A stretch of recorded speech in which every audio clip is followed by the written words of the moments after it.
ನಟರಾಜ್ ಗೌಡ್ರಿಗೆ ಒಂದು ನೇರ ಪ್ರಶ್ನೆ ಇದೆ. ನಿಮ್ಮ MLA ಹೆಸರನ್ನ ಇನ್ವಿಟೇಷನ್ ನಲ್ಲಿ ಹಾಕಿಸಲಿಲ್ಲ ಅನ್ನುವ ಕಾರಣಕ್ಕೆ ನಿಮ್ಮ MLA ಸಾಹೇಬರು ರೊಚ್ಚಿಗೆದ್ದು ಬೆಚ್ಚಿ ಬೀಳಿಸಿದ್ರು ಅನ್ನುವ ಒಂದು ಆರೋಪ ಇದೆ, ಹೌದಾ? ಇಲ್ಲ, ಅದಕ್ಕೆ ಸಂಬಂಧನೇ ಇಲ್ಲ. ಸುಳ್ಳು ಅದು. ಬಿಜೆಪಿಗೆ ಏನ್ ಬೇಕಾದ್ರೂ ಸುಳ್ಳು ಹೇಳ್ತಾರೆ, ಅದರೊಂದು ಇದೊಂದು ಸುಳ್ಳು. ನಿಜ ಏನಂದ್ರೆ ನೋಡಿ, ಅಲ್ಲಿ ಆ ಟ್ರಸ್ಟ್ನವರು ನಾವು ಇಲ್ಲಿ ಧ್ವಜಸ್ತಂಭ. ಒಂದೇ ಸೆಕೆಂಡ್, ನಾನು ಇವ್ರಿಗೆಲ್ಲರಿಗೂ ಒಂದು ರಿಕ್ವೆಸ್ಟ್ ಮಾಡ್ಬಿಡ್ತೀನಿ, ದಯಮಾಡಿ 2.5 ನಿಮಿಷ ನಟರಾಜ್ ಗೌಡ್ರನ್ನ ಡಿಸ್ಟರ್ಬ್ ಮಾಡೋದು. ಓಕೆ, ಒಂದು ಧ್ವಜಸ್ತಂಭ, ನಾವೊಂದು ಧ್ವಜಸ್ತಂಭ ಮಾಡ್ತಾ ಇದ್ದೀವಿ. ಅಲ್ಲಿ ಒಂದು ತ್ರಿವರ್ಣ ಧ್ವಜ ಮತ್ತೆ ಕರ್ನಾಟಕ ಧ್ವಜವನ್ನ ಆರಿಸ್ತೀವಿ, ನಮಗೆ ಅವಕಾಶವನ್ನ ಮಾಡಿಕೊಡಿ ಅಂತ ಅವರು ಲಿಖಿತವಾಗಿ ಅಲ್ಲಿನ ಟ್ರಸ್ಟ್ನ ಅಧ್ಯಕ್ಷರು ಮತ್ತೆ ಕಾರ್ಯದರ್ಶಿ ಸೇರಿ ಪತ್ರವನ್ನು ಆ ಪತ್ರ ನಿಮ್ಗೆ ಆಲ್ರೆಡಿ ಇದೆ, ಬರೆದು ಅನುಮತಿಯನ್ನು ಕೇಳಿದ್ದಾರೆ. ಆಯ್ತು, ಅನುಮತಿನೂ ಸಿಕ್ಕಿದೆ. ಅನುಮತಿ ಪತ್ರದಲ್ಲಿ ಏನಿದೆ, ಇಲ್ಲಿ ನೀವು ಧ್ವಜಸ್ತಂಭದಲ್ಲಿ, ಧ್ವಜಸ್ತಂಭ ಬೇರೆ ಯಾವ ಸ್ತಂಭನಲ್ಲ, ಧ್ವಜಸ್ತಂಭದಲ್ಲಿ ಸರ್ಕಾರಿ ಜಾಗದಲ್ಲಿರೋ ಧ್ವಜಸ್ತಂಭ ಅದು. ನೀವು ತ್ರಿವರ್ಣ ಧ್ವಜ ಮತ್ತೆ ಕರ್ನಾಟಕ ಧ್ವಜ ಅಲ್ಲದೆ ಬೇರೆ ಧ್ವಜಗಳನ್ನ ಆರಿಸೋಂಗಿಲ್ಲ. ಒಂದು. ಎರಡನೇದು, ಯಾವುದೇ ಧಾರ್ಮಿಕ ಅಥವಾ ರಾಜಕೀಯ ಧ್ವಜಗಳನ್ನು ಆರಿಸೋಂಗಿಲ್ಲ. ಮೂರನೇದು, ಸರ್ಕಾರದ ಮಾರ್ಪಾಡಾಗಿರ್ತಕ್ಕಂಥ ಯಾವುದೇ ನಿರ್ದೇಶನ ಬಂದರೆ ಅದಕ್ಕೆ ನೀವು ಪಾಲಿಸತಕ್ಕದ್ದು.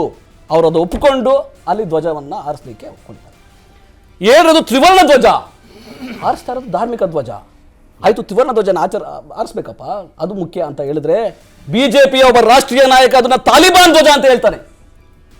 ತ್ರಿವರ್ಣ ಧ್ವಜವನ್ನು ಒಪ್ಪದವರು 1947 ಇಂದ RSS ಒಪ್ಪಲಿಲ್ಲ ಅದನ್ನ. ತ್ರಿವರ್ಣ ಧ್ವಜಕ್ಕೆ ದ್ವೇಷ ಅವರಿಗೆ, ಅದು ಒಪ್ಪಲ್ಲ ಅಂತ ಹೇಳಿ ಆರ್ಗನೈಸರ್ ಬರ್ಕೊಂಡು 1947 ಎಷ್ಟು ಗಂಟೆಗೆ ಆರಿಸಿದ್ರಿ ತ್ರಿವರ್ಣ ಧ್ವಜ? ನಿಮ್ಗೆ ಇದು ಬಹಳ ಇಂಪಾರ್ಟೆಂಟ್, ಇದು ಅದು ಇಂಪಾರ್ಟೆಂಟ್ ಹೇಳಿ. ಆಯ್ತು, ತ್ರಿವರ್ಣ ಧ್ವಜವನ್ನ ಕೇಂದ್ರ ಸರ್ಕಾರದ ಧ್ವಜ ಸಂಹಿತೆ 2002ರ ಪ್ರಕಾರ 24/7 365 ಡೇಸ್ ಆರಿಸಬಹುದು, ರಾತ್ರಿ ಮತ್ತೆ ಹಗಲು ಆರಿಸಬಹುದು. ಅದು ನಾನು ನಿಮ್ಗೆ ಹೇಳ್ತೀನಿ.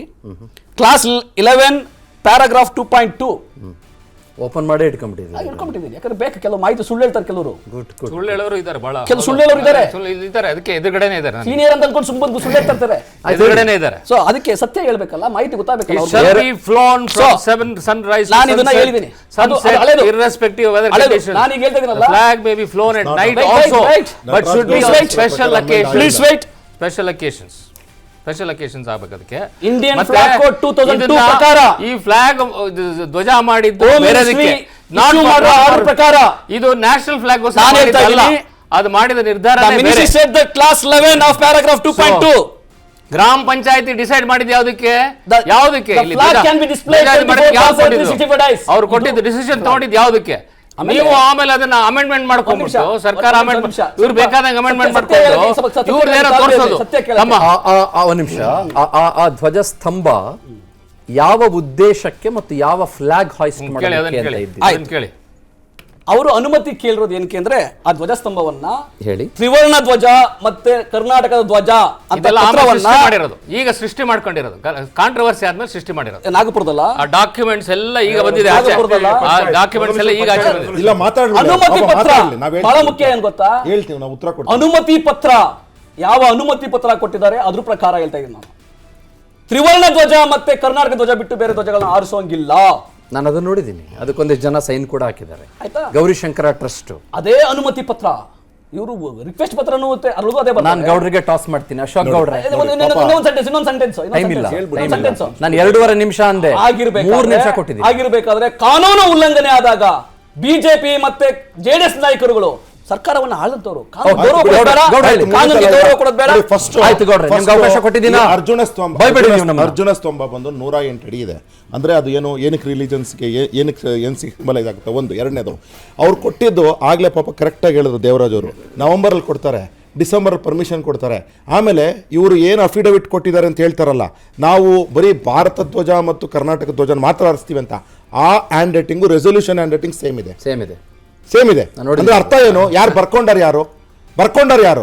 ಈಗ ನಾನೊಬ್ಬ ಹಳ್ಳಿಗಾಡಿನ ಪ್ರದೇಶದಲ್ಲಿ ಇರ್ತಕ್ಕಂಥನು, ಪದಗಳು ತಪ್ಪಾಗಿ ಬರಿತೀನಿ, ಕನ್ನಡ ಬರ್ತದೆ ಇಲ್ಲ ಅಂತಲ್ಲ, ತಪ್ಪಾಗಿ ಬರಿತೀನಿ, ಬರ್ಕೊಂಡವನು ಯಾವನಪ್ಪ, ಅವನೇ ಬರ್ಕೊಂಡಿರೋನು, ಅಂದ್ರೆ ಅಧಿಕಾರಿನೇ. ಅಂದ್ರೆ ಅರ್ಥ ಏನಲ್ಲಿ, ಇದು ಫೇಕ್, ಇದು ಮ್ಯಾನಿಪುಲೇಟೆಡ್ ಅಂತ. ಒಂದನೇ ವಿಚಾರ. ಎರಡನೇ ವಿಚಾರ ನೋಡಿ, ಇಪ್ಪಲ್ಲ ಒಂದು ಮುಗಿಸ್ಬಿಡ್ತೀನಿ ಬೇಗ. 20ನೇ ತಾರೀಕು ಭಗವದ್ ಧ್ವಜ ಆರಿಸಿದ ಮೇಲೆ 25ನೇ ತಾರೀಕು ಮೀಟಿಂಗ್ ಸೇರ್ತಾರೆ, ಅದೇ ಪಂಚಾಯತಿ ಅವರು. 18 ಜನ ಪರವಾಗಿ ಓಟ್ ಹಾಕ್ತಾರೆ, 22 ಜನದಲ್ಲಿ ಇಬ್ರು ಆಬ್ಸೆಂಟೀಸು, 20 ಜನದಲ್ಲಿ ಅವ್ರಿಗೆ ಯಾವ rights ಇಲ್ಲ ರೀ ಆ ಥರದಲ್ಲ. ಒಂದ್ ನಿಮಿಷ ನೀವು ಗ್ರಾಮ ಪಂಚಾಯತಿಗೆ ರೈಟ್ಸ್ ಇಲ್ಲ, ಎಲೆಕ್ಟೆಡ್ ಬಾಡಿಗೆ ರೈಟ್ಸ್ ಇಲ್ಲ. ಒಂದ್ ನಿಮಿಷ 18 ಜನ ಗ್ರಾಮ ಪಂಚಾಯತ್ ಎಲೆಕ್ಟೆಡ್ ಬಾಡಿ ಅಲ್ಲ ಅದು. ಅಮೆಂಡ್ಮೆಂಟ್ ಪಾಪ ಇವ್ರು ಓದ್ಕೊಂಡಿಲ್ಲ ಅನ್ಸುತ್ತೆ, ಬರೀ ಫ್ಲಾಗ್ ಅದಕ್ಕೂ ಬರ್ತೀನಿ. ಅದಾದ್ಮೇಲೆ ರೆಸೊಲ್ಯೂಷನ್ 18 ಜನ ಪರವಾಗಿ ಓಟ್ ಹಾಕಿದ್ಮೇಲೆ ಇವ್ರಿಗೇನು ಅಷ್ಟೊಂದು ಹೊಟ್ಟೆ ಇವ್ರಿ ಏನಕ್ಕೆ ಮೆಣಸಿನಕಾಯಿ ಇಟ್ಕೊಂತಾರೆ ಭಗವದ್ ಜನ. ಅದಾದ್ಮೇಲೆ ಎರಡನೇದು ಅಲ್ಲ ದೇವ್ರ ಜನ. ಅದಾದ್ಮೇಲೆ ಫ್ಲಾಗ್ ಬಗ್ಗೆ ಬರ್ತಾರೆ. ಫ್ಲಾಗ್ ದಲ್ಲಿ ನೋಡಿ, ಇದು ಭಾರತದ ಫ್ಲಾಗ್ ಬಗ್ಗೆ ಸರಿಯಾಗಿ ಇವ್ರು ಮಾಹಿತಿ ಇಟ್ಕೊಂಡಿಲ್ಲ ಅನ್ಸುತ್ತೆ.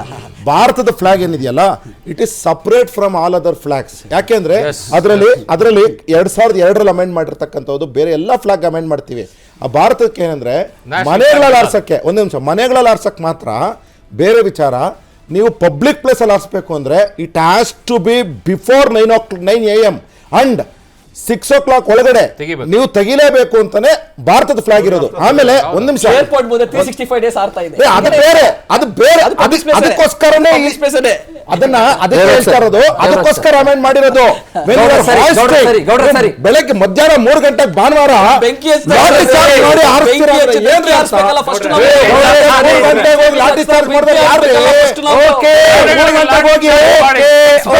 ತಹಸೀಲ್ದಾರ್ಗೆ ಇವಾಗ ಏನ್ರಿ ಅಷ್ಟೊಂದು ಇದ್ರ ಬಗ್ಗೆ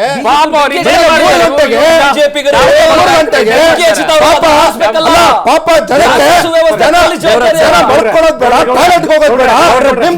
ಗಲಾಟೆ ಮಾಡ್ಕೊಂಡು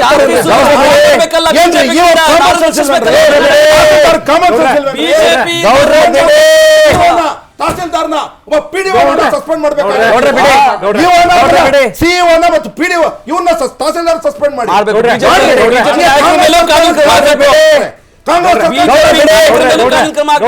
ಈಗ ನೋಡಿ, ಆ ಪಂಚಾಯತಿ ರೆಸೊಲ್ಯೂಷನ್ಸ್ ಒಂದು ಲೈನ್ ನಿಮ್ಗೆ ಹೋಗ್ಬಿಡ್ತೀನಿ.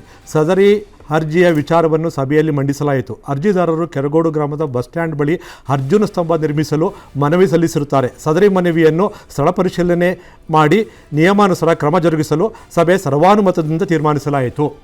ಇದು it is a resolution of the panchayat. ಇನ್ನೊಂದು ಹೇಳಿ ಕೊಟ್ಟು ಒಂದೇ ಒಂದು ನಿಮಿಷ ಸರ್, ಒಂದೇ ಒಂದು ನಿಮಿಷ. ಒಂದು ಪ್ರಶ್ನೆ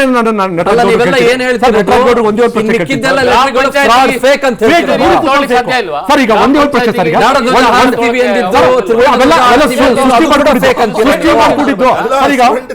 ಒಂದೇ ಒಂದು ಪ್ರಶ್ನೆ. ಈಗ ಸರ್ ಒಂದೇ ಒಂದು ಪ್ರಶ್ನೆ ಕೇಳಿ. ಇವಾಗ ಏನಾಗಿದೆ, ಈಗ ಇಲ್ಲಿ ಹೋರಾಟ ಮಾಡಿದಂತ ಕಾರ್ಯಕರ್ತರಿಗೆ 106 ಜನಕ್ಕೆ ನೀವು FIR ಹಾಕಿದ್ರಿ. ಇವತ್ತು ಚಾಂದಿನಿ ಚೌಕ್ ನಮ್ಮ ಏನು ಶಿವಾಜಿ ನಗರದಲ್ಲಿ ಹಾಕಿರ್ತಕ್ಕಂಥ ಒಂದು ಫ್ಲಾಗ್ಗೆ ಎಷ್ಟು ಜನದ ಮೇಲೆ ನೀವು ಹಾಕಿದ್ರಿ? ಧರ್ಮ ನಿರಪೇಕ್ಷತೆ ಅಂತ ನೀವು ಹೇಳ್ತಿರಲ್ಲ, ಸೆಕ್ಯುಲರ್ ಅಂತ ಹೇಳ್ತಿರಲ್ಲ, ಅಲ್ಲಿ ಪ್ರೊಟೆಸ್ಟ್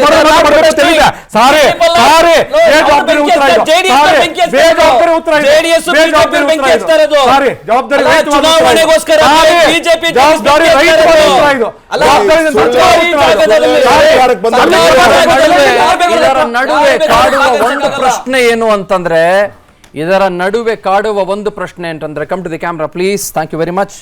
ಇದರ ನಡುವೆ ಒಂದು ಪ್ರಶ್ನೆ ಏನು ಅಂತಂದ್ರೆ, ನಾನು ಬಹಳ ಪ್ರಮುಖವಾಗಿ ಕಾಂಗ್ರೆಸ್ಸಿನವರಿಗೆ ಹೇಳಬೇಕು, ಈ ಧರ್ಮ ನಿರಪೇಕ್ಷತೆ ನಿರಪೇಕ್ಷತೆ ನಿರಪೇಕ್ಷತೆ ನಿರಪೇಕ್ಷತೆ ನಿರಪೇಕ್ಷತೆ ಅಂತ ನೀವು ಹೇಳೋದನ್ನ ನೀವು ನಿಜವಾಗಿಯೂ ಟ್ರಾನ್ಸ್ಪರೆಂಟ್ ಆಗಿ ನೀವು ಸಂವಿಧಾನದ ಆಶಯಗಳ ಅಡಿಯಲ್ಲಿಯೇ ಪಾಲಿಸುವವರಾಗಿದ್ದೀರಾ, ಅಥವಾ ಒಂದು ಕಣ್ಣಿಗೆ ಸುಣ್ಣ ಮತ್ತೊಂದು ಕಣ್ಣಿಗೆ ಬೆಣ್ಣೆ, ಪನ್ನೀರು, ಆಮೇಲೆ ಚೀಸು, ಮಿಕ್ಕಿದೆಲ್ಲವನ್ನೂ ನೀವು ಹಾಕುವವರಾಗಿದ್ದೀರಾ ಅನ್ನೋದು ಪ್ರಶ್ನೆ. ಮಾತಾಡ್ತೀನಿ ಸರ್. ಯಾಕೆಂತಂದ್ರೆ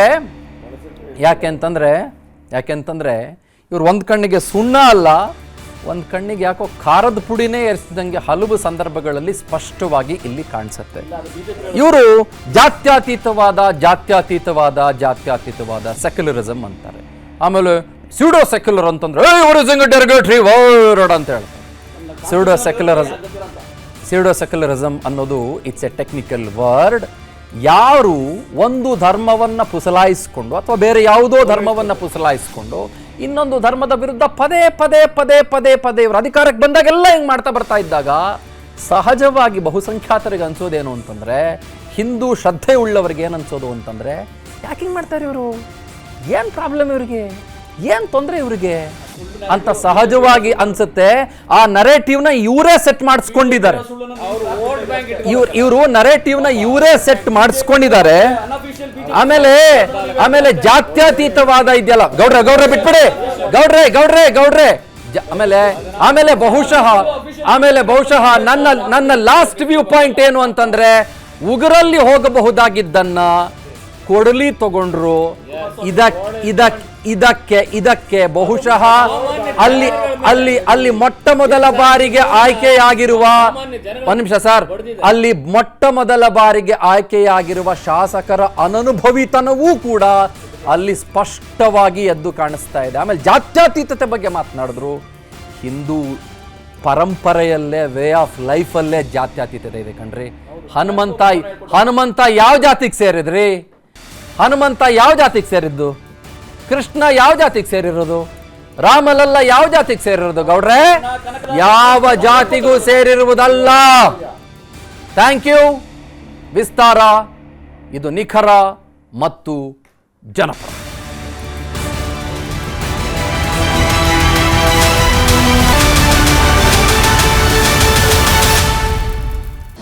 ಅನುಕ್ಷಣದ ಸುದ್ದಿಗಳಿಗಾಗಿ ವಿಸ್ತಾರ ನ್ಯೂಸ್ ಯೂಟ್ಯೂಬ್ ಚಾನೆಲ್ ಸಬ್ಸ್ಕ್ರೈಬ್ ಮಾಡಿ. ಹೊಸ ಸುದ್ದಿಗಳ ನೋಟಿಫಿಕೇಶನ್ಗಾಗಿ ಬೆಲ್ ಐಕಾನ್ ಕ್ಲಿಕ್ ಮಾಡಿ. ಲೇಟೆಸ್ಟ್ ಅಪ್ಡೇಟ್ಸ್ಗಾಗಿ www.vistaranews.com ವೆಬ್ಸೈಟ್ಗೆ ವಿಸಿಟ್ ಮಾಡಿ. ಅಂಗೈಯಲ್ಲೇ ಜಗತ್ತಿನ ಸುದ್ದಿ ತಿಳಿಯಲು ವಿಸ್ತಾರ ನ್ಯೂಸ್ ಕನ್ನಡ ಆಪ್ ಡೌನ್ಲೋಡ್ ಮಾಡಿ.